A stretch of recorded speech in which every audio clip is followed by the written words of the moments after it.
Selling. चलिए बच्चों, तो मार्केटिंग एंड सेलिंग के डिफरेंसेस चल रहे थे शायद, और इन डिफरेंसेस में ये स्कोप वाला पॉइंट हम पढ़ चुके थे, विच सेड कि भाई marketing has a wider scope and selling has a smaller scope. Selling is simply to sell the product, transfer the ownership. I repeat, selling is only to transfer the ownership, but client को always remain attracted towards the product या service अगर कर रहे हैं आप, तो this is marketing. Got it clear? अगला point था ऑब्जेक्टिव, ये भी हो चुका था शायद। सो मार्केटिंग में आप प्रॉफिट कमाते हैं कस्टमर को सेटिस्फाई करके, बट सेल्स में by transfer of ownership of the goods as such. Marketing में फोकस है that efforts are buyer oriented, and selling में the focus is that efforts are seller oriented. मतलब किसी भी तरह से बस प्रोडक्ट जिसको हम बेच रहे हैं चिल्ड्रन, अपने सेलर को, सॉरी बायर को, बस एफर्ट ये लगाना है कि किसी तरह से वो प्रोडक्ट लेकर जाए। Whereas मार्केटिंग में एफर्ट ये लगाना है कि बायर खुद बोले नहीं नहीं मेरे कोई प्रोडक्ट दे तो बहुत अच्छा लग रहा है। That is called as marketing basically. Okay, ये पॉइंट लिख चुके थे हम लोग। स्टार्ट एंड एंड ये भी बता चुका था स्टार्टिंग से ही मैंने आपको। Approach, marketing as integrated approach, इसमें selling, advertising, sales promotion, personal selling, financing, assembling goods, सब कुछ आएगा। Whereas सेलिंग के केस में ईदर हुक और बाय क्रुक, सिर्फ गुड्स की ओनरशिप ट्रांसफर हो जानी चाहिए बायर तक। डन, ये भी कर चुके थे। सुपरमेसी, दोनों में अज्यूम किया जाता है कि भाई customer is the king, and here it is assume seller is the king.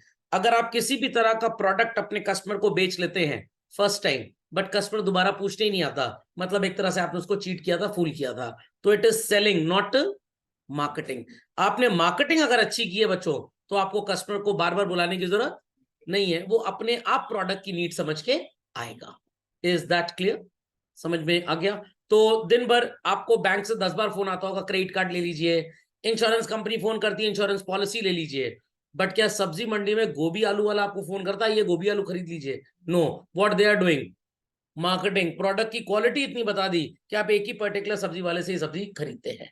Logic understood? ये भी लिख चुके थे हम लोग। So these were the differences that we did children. चलो, मार्केटिंग मैनेजमेंट फंक्शंस। मार्केटिंग में होता क्या क्या है?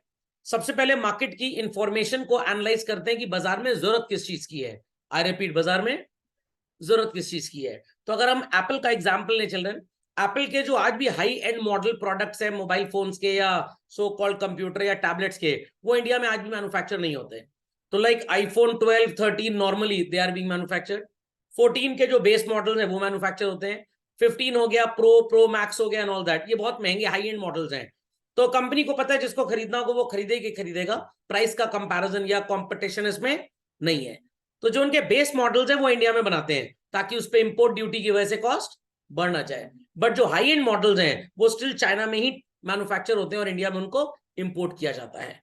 सो सबसे पहला काम होता है एक मार्केटियर का, ये एनालाइज करना कि एक पर्टिकुलर मार्केट में मेरा प्रोडक्ट बिकेगा या नहीं बिकेगा। Got it clear? जब उसने एनालाइज कर लिया हाँ भाई मार्केट में स्ट्रेंथ है, पोटेंशियल है, customer is there to buy the product, तब हम स्टार्ट करते हैं उसके रिसोर्सेज इकट्ठे करना कि कहां से हम चीजों को लाएंगे उनको बनाने के लिए। देयर आफ्टर अगर हम बच्चों गोल्ड की बात करें तो आपने सुना होगा 18 carat gold is there, 22 carat gold is there, 24 carat gold is there. तो ये जो 24 कैरेट गोल्ड होता है चिल्ड्रन, इसकी जो प्योरिटी होती है दैट इज सो कॉल्ड 99.99%। भाई एग्जैक्टली तो 100 कुछ भी नहीं हो सकता ना। देयर आफ्टर आपको थोड़ा सा हाई टेंसाइल गोल्ड चाहिए तो यू कैन गो फॉर 91.6%। ये कितने कैरेट हो जाएगा? लगभग 22 कैरेट। फिर मान लीजिए डायमंड स्टडेड ज्वेलरी आपको लेनी है। अब डायमंड तो भाई पत्थर होता है, वो 22 कैरेट में तो बनेगा ही नहीं, 24 में बनेगा ही नहीं, उसके लिए आपको 18 कैरेट चाहिए। अब over the period of last 5 years children, India में ऐसा हुआ, यूएस यूके वगैरह में तो ये 25 साल से चल रहा है, वहां पे लोगों की इतनी पेइंग कैपेसिटी नहीं होती कि गोल्ड ऑर्नामेंट खरीद पाए, इतनी इनकम नहीं होती उनकी। इंडिया में भाई गोल्ड को इन्वेस्टमेंट भी माना गया है, ज्वेलरी तो खैर है ही है। Is that clear? सो वहां पे लोग बच्चों आप विश्वास नहीं करेंगे 12 कैरेट 14 कैरेट ये वाला गोल्ड खरीदते हैं। Why sir? क्योंकि इसकी वैल्यू बहुत कम होती है। Is that clear to everybody? पक्का? अब इंडिया में भी क्योंकि भाई गोल्ड का प्राइस बहुत महंगा हो गया है, तो किसी के लिए भी 22 कैरेट गोल्ड की ज्वेलरी खरीदना इज अ नाइटमेयर, बहुत महंगा है। तो अब टाटा वालों ने एक ब्रांड लॉन्च किया मिया करके, एंड यहां पे ये अपनी 14 कैरेट 16 कैरेट ज्वेलरी बेचते हैं, क्योंकि कंपनी को गोल्ड बेचने में प्रॉफिट नहीं होता। प्रॉफिट किस में होता है? मेकिंग चार्जेस में। आई रिपीट, प्रॉफिट किस में? मेकिंग चार्जेस में। चाहे आप मम्मी के लिए उनके बर्थडे पे, एनिवर्सरी पे एक so called octagonal hexagonal pendant खरीदें 14 कैरेट का चिल्ड्रन, या 22 कैरेट का, भाई गोल्ड लिया टाटा वालों ने या कार्टलेन ने या ब्लू स्टोन ने, कल्याण ज्वेलर्स ने, तनिष्क ने, आपको आगे बेच दिया, उसमें थोड़ा उनका प्रॉफिट है। वो तो गोल्ड का पैसा दे के लाएंगे, आपसे ले लेंगे। उनका प्रॉफिट किस में होता है चिल्ड्रन? मेकिंग चार्जेस में। Making charges are up to children 30 to 35%। How much? 30 to 35%। तो 14 कैरेट की जो ज्वेलरी है उसमें भी 1200-1300 रुपए पर ग्राम मेकिंग चार्ज, 18 कैरेट की है उसमें भी 1300-1400 रुपए मेकिंग चार्ज। तो उनकी जो कमाई का एलिमेंट है मेकिंग चार्ज, उसमें कोई नेगोशिएशन नहीं है, क्योंकि गोल्ड सस्ता है।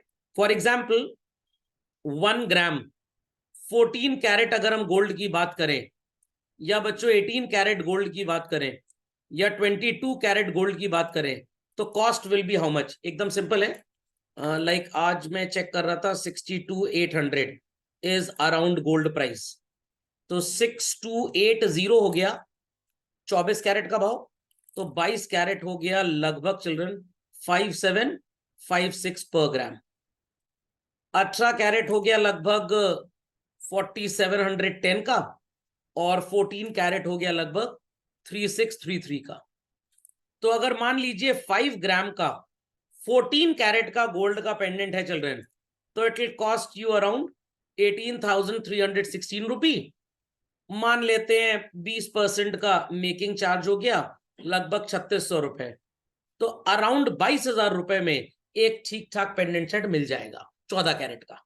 और ये अगर 22 कैरेट का चाहिए तो यू हैव टू पे अप्रोक्सीमेटली डबल। तो मार्केट को एनालाइज किया इन ज्वेलरी इंडस्ट्री के बिजनेसमैन ने, और एनालाइज करके क्या पता लगा? भाई गोल्ड का प्राइस बहुत महंगा है, अब पहनना तो है गोल्ड, येलो मेटल का क्रेज इतना ज्यादा है। इंडिया में तो कहावत भी है ना, a lady can sacrifice her husband but not gold. एकदम सच्चाई बता रहा हूं।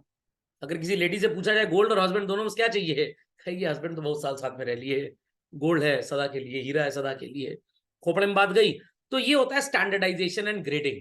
खोपड़े में बात गई। ऐसे ही राइस के बिजनेस में भी होता है चिल्ड्रन। चावल आप जानते होंगे सब लोग, basmati rice values very high, non basmati है तो वैल्यूज वेरी लो। तो so called packaging and labelling, जो चीजें महंगी होती हैं, डायमंड की अंगूठी कभी आपने देखी होगा, तो जिस बॉक्स में आती है उसके अंदर लाइट लगी होती है। ये नया नाटक चालू हो गया है, क्यों? ताकि डायमंड का ग्लिटर उसमें भी नजर आता रहे। अब लाइट नहीं भी होगी तो भाई डायमंड तो वही रहेगा, बट क्या अट्रैक्शन होगा? Absolutely not. शर्ट, ट्राउजर, इनकी पैकिंग, शोरूम में बेचने का स्टाइल 20-30% तो कस्टमर को वही कन्वर्ट कर देता है। प्रिंगल चिप्स का नाम सुना होगा सब बच्चों ने, वो जिस शटल कॉक वाले डिब्बे में आता है, सारे चिप्स का साइज एक ही होता है, कोई टूटे फूटे नहीं होते हैं, तो उसकी वैल्यू हाई रहती है। अंडरस्टैंडिंग और नॉट? ब्रांडिंग, एवरीबॉडी नोस कि भाई ब्रांडिंग का क्या मतलब है। प्रोडक्ट तो बिक रहा है बट उसका नाम पता कुछ नहीं है, तो क्या वो बिक पाएगा? नो। आपने डिजिटल वॉच देखी होगी, और डिजिटल वॉच पहले बड़ी महंगी आया करती थी, टाइटन वगैरह की तो आज भी महंगी है, कैसियो वगैरह की। ये कंपनी है बोल्ट करके चल रहा है, फायर बोल्ट। अब इन्होंने एक वॉच लॉन्च कर दी निंजा मॉडल, और निंजा बड़ा हाई फाई लगता है। जो इसमें हार्ट बीट की रीडिंग और बीपी वगैरह ना, सब फेक होता है, सब फर्जी, वो सही में काम करता ही नहीं। क्या वो? हाँ, वो कॉपीड होती है बेसिकली। अब आपको अगर बहुत अच्छी वाली चाहिए तो भाई आईफोन वाली वॉच खरीदिए, आप आई वॉच जिसको बोलते हैं, वो आपको बहुत अच्छा डेटा नियर टू एक्यूरेसी दे देगी, बट 100% एक्यूरेट तो वो भी नहीं हो सकता, because it keeps on changing. But अगर ब्रांड ही नहीं है, लोकल छाप शॉप पे आप गए, या शॉप अच्छी थी बट वॉच लोकल छाप बेच रहा था, आप खरीदेंगे? नो। व्हेन शॉपकीपर से ये टाइटन की है, ये सोनाटा की है, ये फायर बोल्ट है, तो आपको एक नाम नजर आ रहा है, तो आप उसको परचेज कर लेते हो। कस्टमर सपोर्ट सर्विस, वो कॉल नंबर होता है ना 180012341234, आपको कोई भी प्रॉब्लम आप इस नंबर पे कॉल करिए। तो ये सारी चीजें मार्केटिंग के अंदर आती हैं। प्रोडक्ट का प्राइस ब्रांड बढ़िया है, डिमांड ज्यादा है, तो प्राइस हाई फाई लेंगे।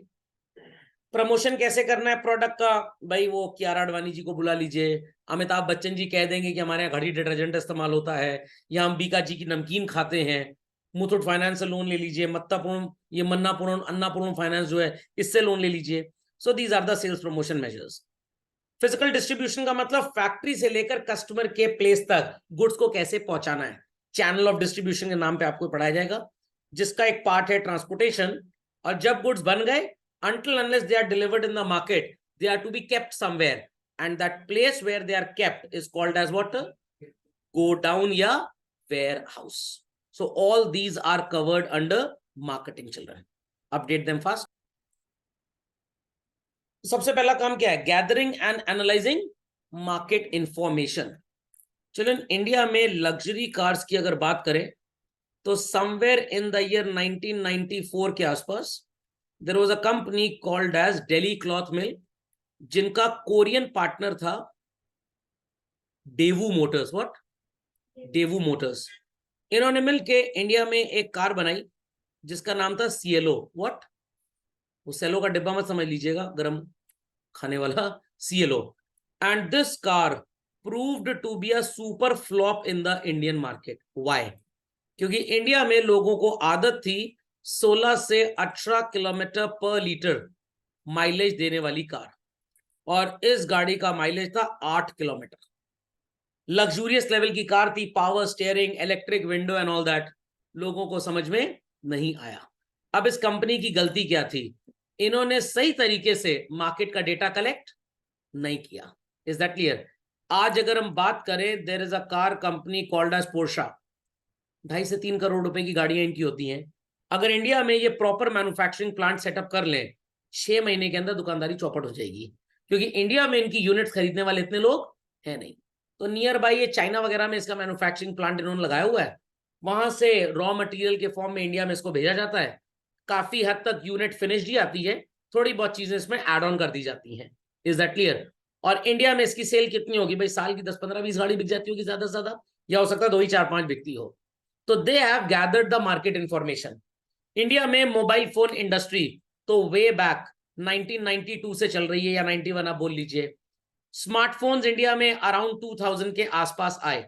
Why Apple didn't enter in the Indian market at the time of launching iPhone 3? क्यों वो आईफोन 12 13 के बाद ही इंडिया में आए? Because they were gathering the market information कि हम अपना प्रोडक्ट असेंबली लाइन जब वहां पे लगाएंगे तो हमें उतने कस्टमर्स मिलेंगे या नहीं मिलेंगे।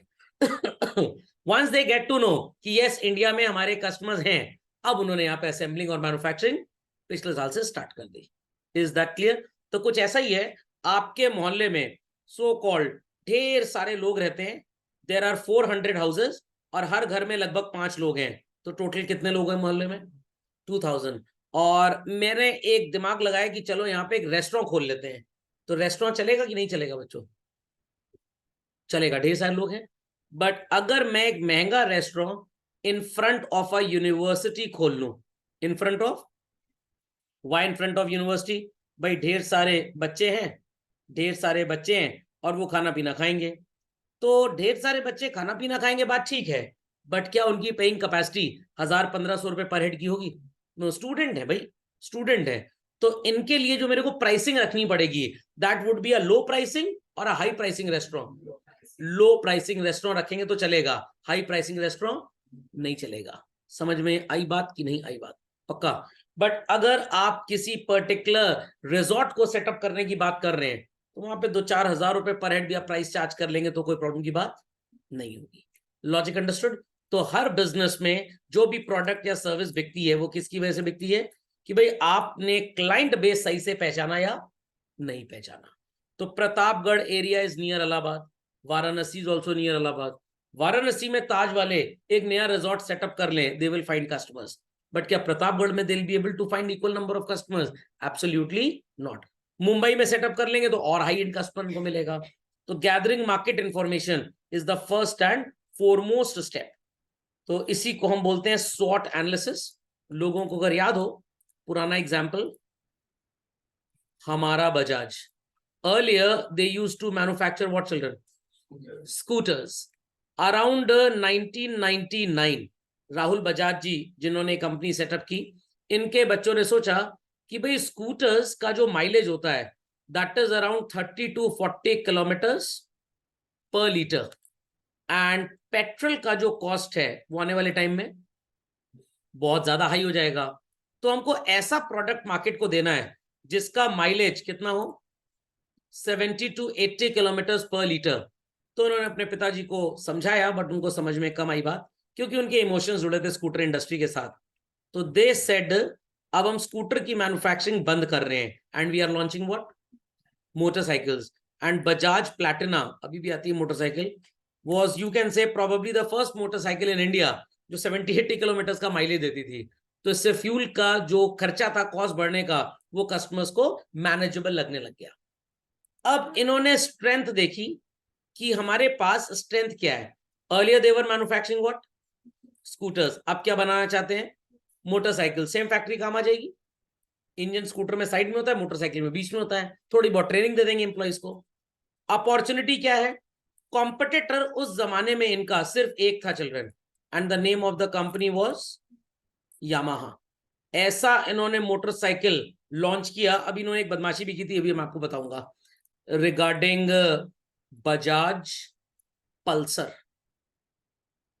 पहली इंडिया की मोटरसाइकिल जिसमें डीटीएसआई टेक्नोलॉजी थी। प्लग होता है ना, स्पार्क प्लग जिससे करंट आता है व्हीकल में, एक की बजाय 2 स्पार्क प्लग थे ताकि करंट और बढ़िया मिले गाड़ी को और पावर ज्यादा जनरेट हो। तो ये एक्चुअली बजाज पल्सर जो डीटीएसआई टेक्नोलॉजी है वो इनकी थी ही नहीं बच्चों, ये टेक्नोलॉजी थी टीवीएस मोटर कंपनी की। इनकी एक बाइक आया करती थी टीवीएस फ्लेम के नाम से। इन्होंने बाइक्स का प्रोडक्शन स्टार्ट किया। इनसे एक गलती हो गई, इन्होंने पेटेंट कॉपीराइट गवर्नमेंट के ऑफिस में देर से फाइल किया। बजाज वालों को इनकी टेक्नोलॉजी के बारे में पता लग गया और इन्होंने पेटेंट फाइल कर दिया। मद्रास हाईकोर्ट में केस गया, टीवीएस वालों ने बोला ये हमारा पेटेंट था जो इन्होंने पहले फाइल करके हमारी टेक्नोलॉजी को चुराया है। मद्रास हाईकोर्ट ने कहा हम ये कैसे साबित करेंगे आप, क्योंकि इनकी एप्लीकेशन पेटेंट फाइल करने की आपसे पहले लगी है, तो माना जाएगा इट्स देयर पेटेंट। तो इनके पास लगभग 2-2.5 मोटरसाइकिल्स का स्टॉक बना हुआ था। मद्रास हाईकोर्ट सेट कि आप इनको बेच लीजिए, बट इसके बाद आप इस नाम से इस टेक्नोलॉजी को यूज नहीं कर सकते। तो इन्होंने फिर अपनी टीवीएस फ्लेम मोटरसाइकिल बंद की और अपाचे और अपाचे आरटीआर जो आजकल आती है उसको बेचना स्टार्ट किया। So product quality is much much much better than Bajaj Pulsar, but pump and show company का ब्रांड नेम। भाई स्कूटर्स से जाने चाहते थे, आपके दादाजी ने आपके पापा ने बजाज का स्कूटर खरीदा, तो आप मोटरसाइकिल भी बजाज की खरीदोगे। तो अपॉर्चुनिटी थी कि मार्केट में कंपटीशन बहुत कम था। What was the weakness, they had no prior experience of selling motorcycle, no prior experience of selling motorcycle, but strength क्या थी, they had prior experience of selling scooters। इनके कस्टमर्स वही हैं, आई रिपीट कस्टमर्स वही हैं। तो जिन showroom में इनके स्कूटर्स बिकते थे उन्हीं शोरूम में इनकी मोटरसाइकिल बिकने लग गई। और सबसे बड़ा थ्रेट क्या था, competition from companies like hero, competition from companies like Yamaha, और भी मार्केट में लोग थे। बट अगेन इन्होंने स्वॉट एनालिसिस किया और पता लगाया वेयर वी वर्क बेस्ट। तो आपने भी अगर कॉमर्स स्ट्रीम चूज किया आफ्टर क्लास 10 चिल्ड्रन, तो आपने भी क्या किया, आपने भी स्वॉट एनालिसिस किया कि भाई स्ट्रेंथ क्या है, कि आपको कमर्शियल एजुकेशन में बड़ा इंटरेस्ट है।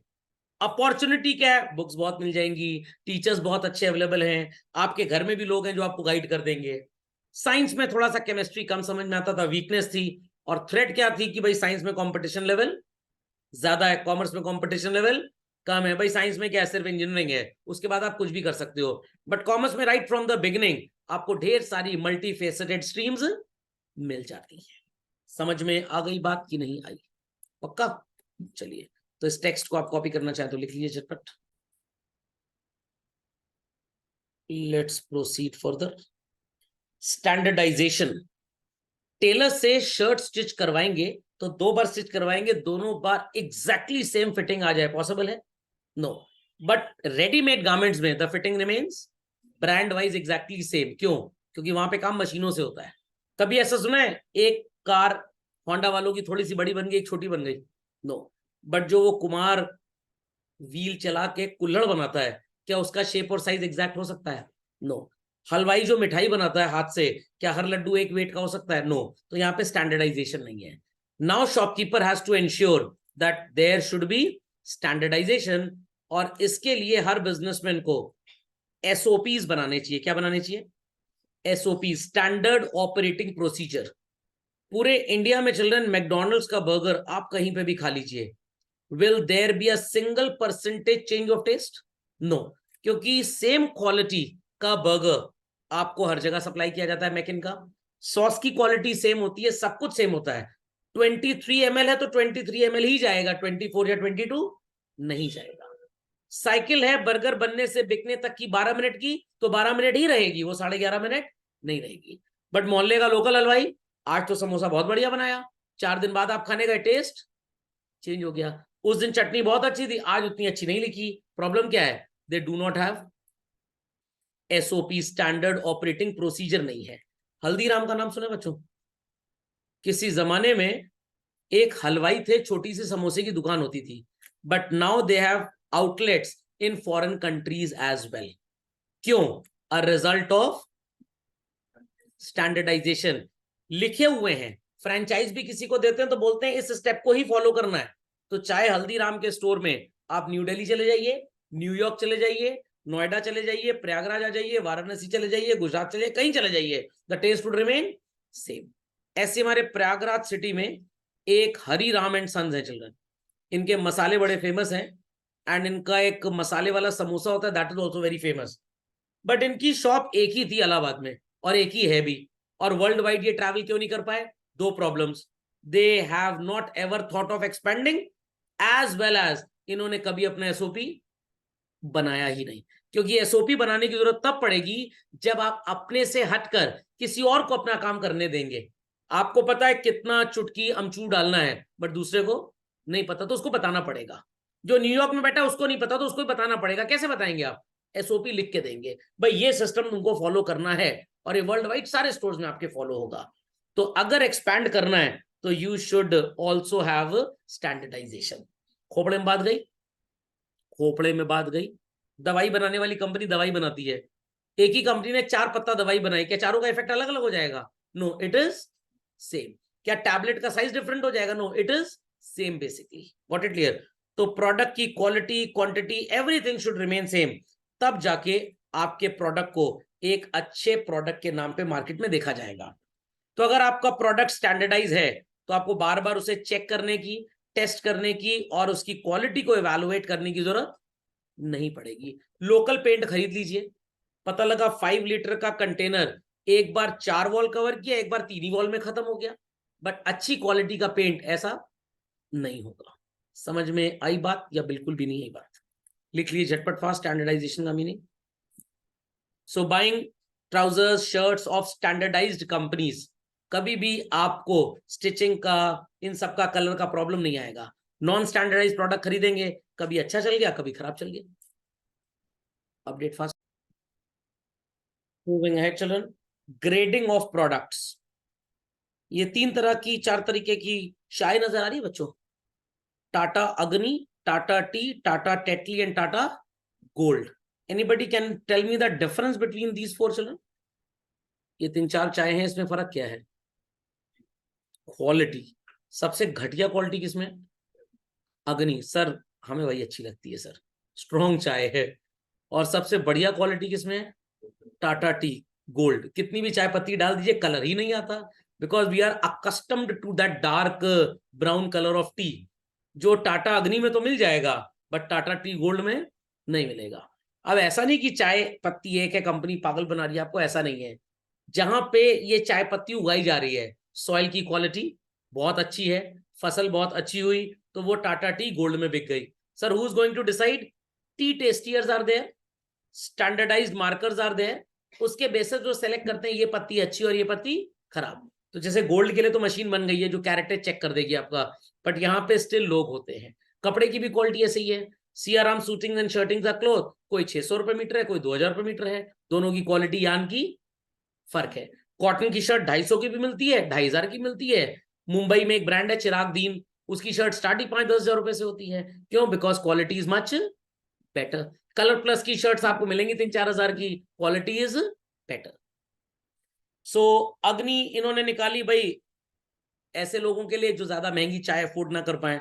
टाटा टी गोल्ड आप लोगों के लिए जो अफोर्ड कर सकते हैं। फुल क्रीम दूध, सिंगल टोन दूध, ये भी देखा होगा। फुल क्रीम दूध ऐसा होता है जिसको हम सपरेटा दूध नहीं बोलते, टोन्ड इज सपरेटा दूध, जिसमें मलाई नेग्लिजिबल निकलेगी। व्हाट? नेग्लिजिबल। और फुल क्रीम में मलाई सबसे ज्यादा निकलेगी। उसी के हिसाब से प्राइसेस हैं। आप फुल क्रीम लेंगे, मान लीजिए 60-70 रुपीज लीटर है।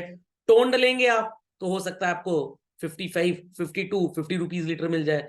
तो कंपनी ऐसा काम क्यों करती है? ताकि जिसकी जैसी कैपेसिटी हो बाइंग की वो वैसा खरीद ले। टीचर ऐसा काम नहीं करता, एक बैच में बहुत बढ़िया पढ़ाया, दूसरे बैच में खराब पढ़ा दिया।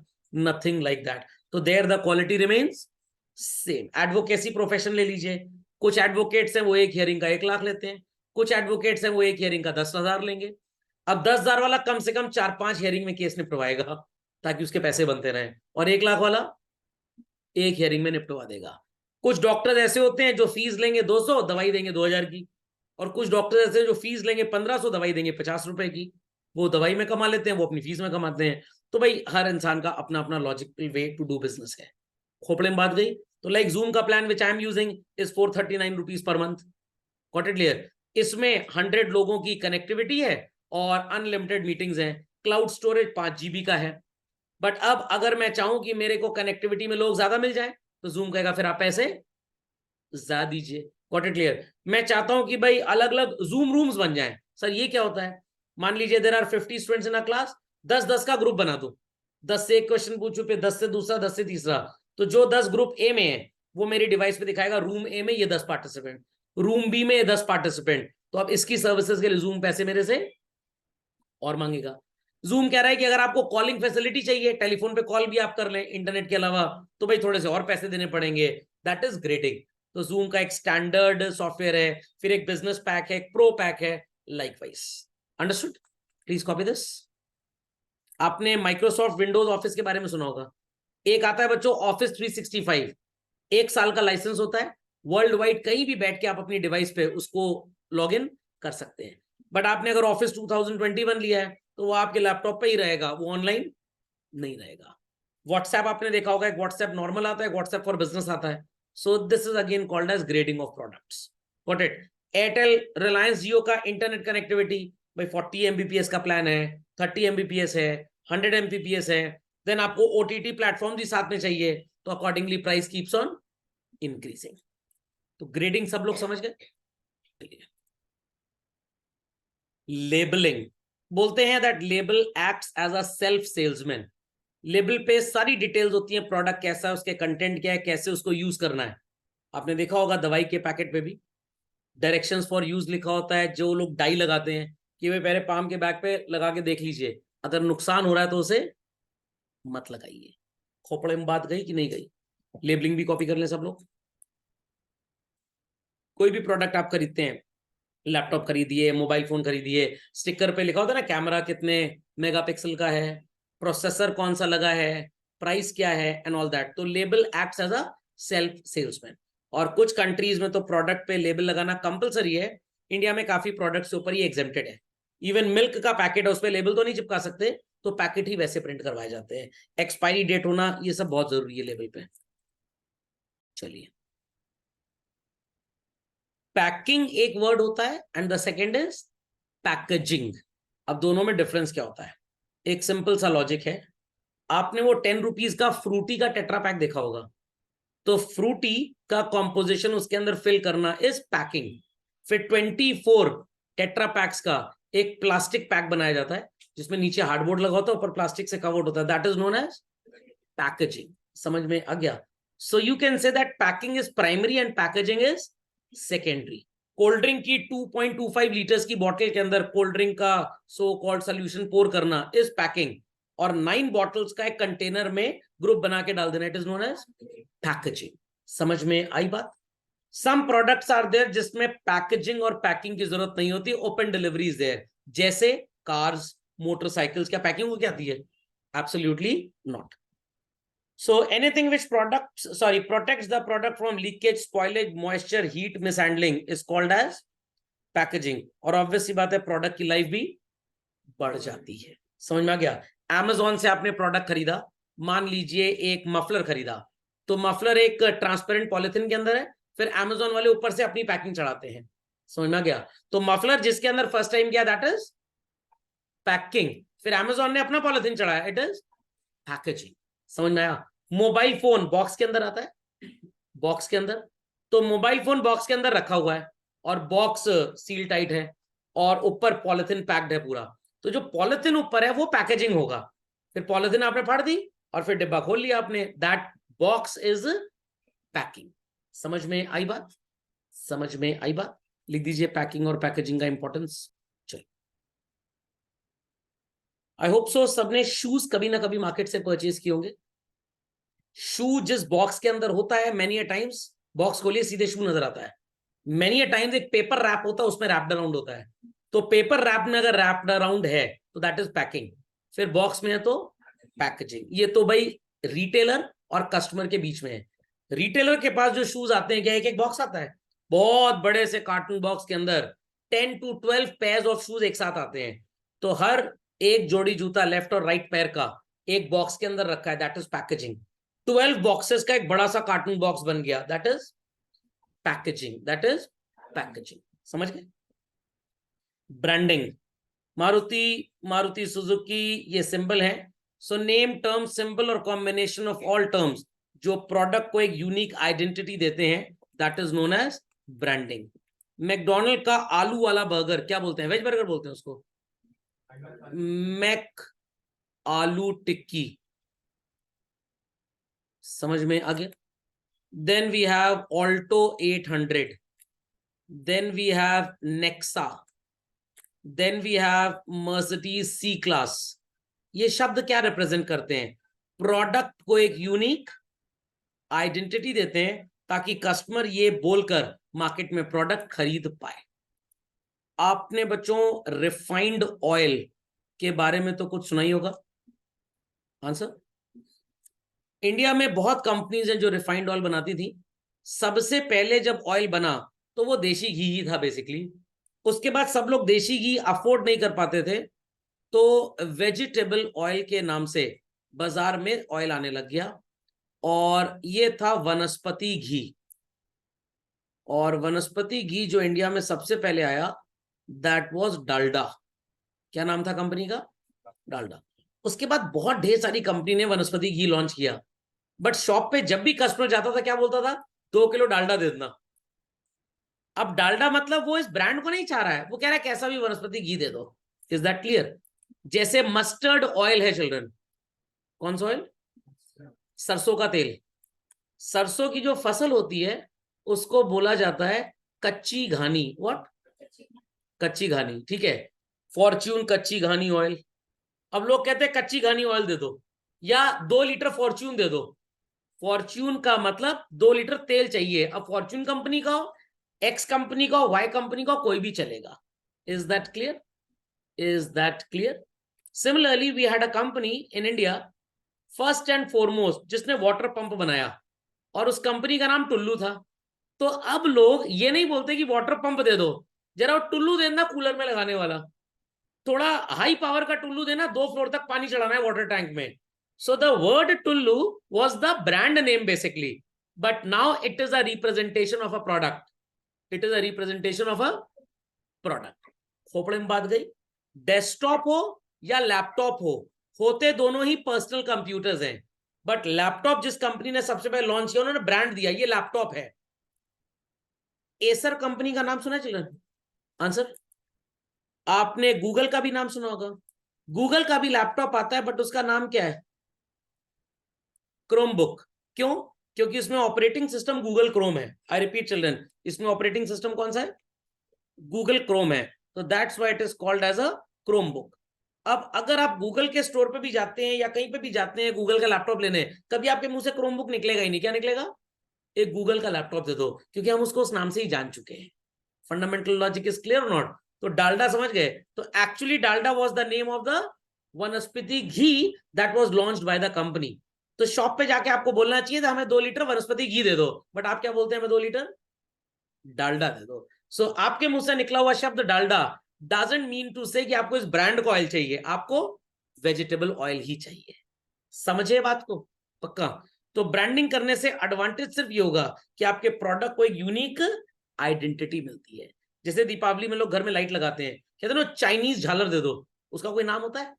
उसका नाम नहीं होता। बट अगर मैं उसको अपने ब्रांड नेम से पैक करा के, मैन्युफैक्चर करा के, प्रॉपर स्टैंपिंग वगैरह करा के बेचूं, तो कस्टमर का विश्वास बढ़ेगा और वो बेटर खरीदेंगे हमसे।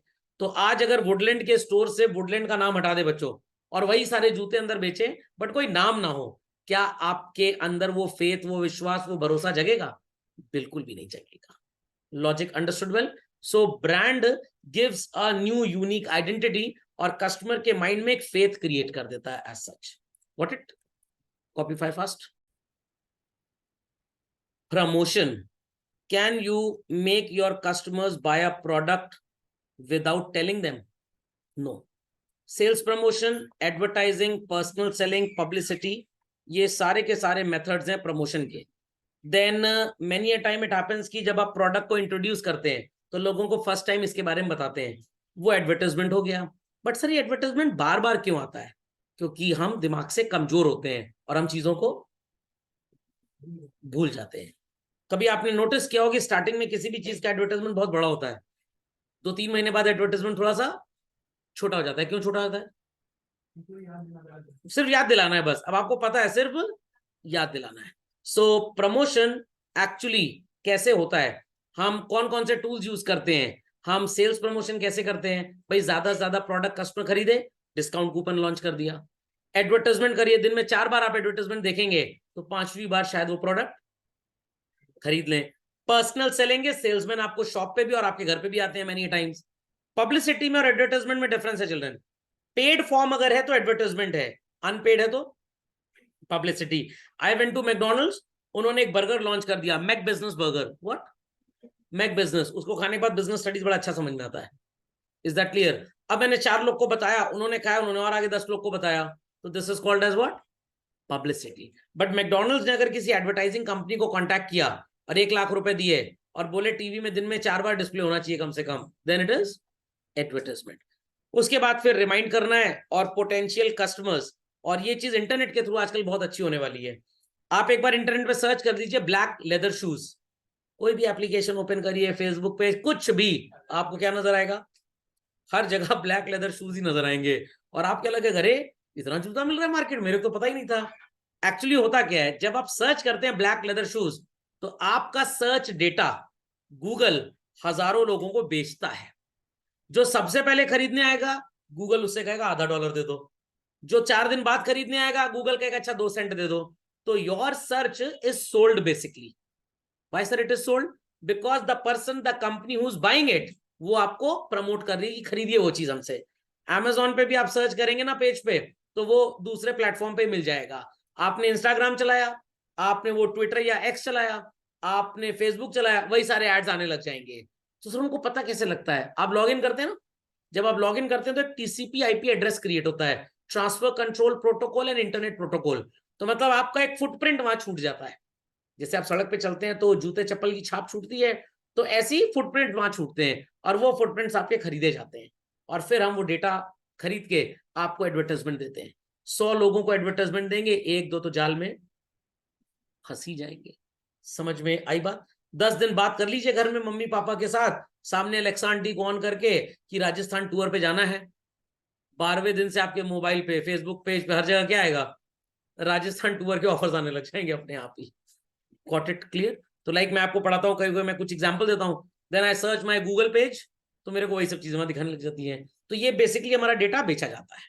समझ में आ गया? सर क्या करें कि हमारा डेटा बिके ना? इंटरनेट को ऑफ कर दीजिए। जब इंटरनेट आपके मोबाइल फोन पे ऑफ रहेगा तो आपका डेटा किसी के पास जाएगा ही नहीं। अंडरस्टैंडिंग? समझ में आ गया? चलिए, तो promotion onwards we'll study in the next class. चल रहा है।